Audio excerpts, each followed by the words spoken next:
الاهلي وبيراميدز قدموا هديه على طبق من ذهب للزمالك والمصري. الاهلي بعد ما تعادل مع غزل المحله 0-0 وبيراميدز خسر من مودرن 2-1، الزمالك هيلاعب فاركو والمصري هيلاعب حرس الحدود. لو كسبوا هيوسعوا الفارق بتاع النقاط بينهم وبين اقرب منافسين ليهم.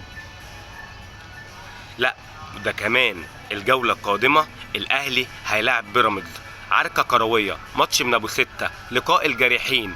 الاهلي متعادل وبيراميدز خسران، اللي هيكسب هيوقع التاني 6 نقط، بياخد 3 وبيوقف التاني عند رصيده ب3، فده معناه ان الماتش ده بيبقى ب6 نقط.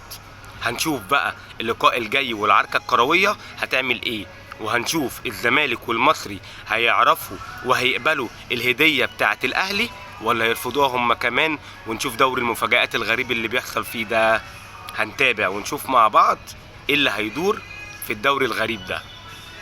سلام.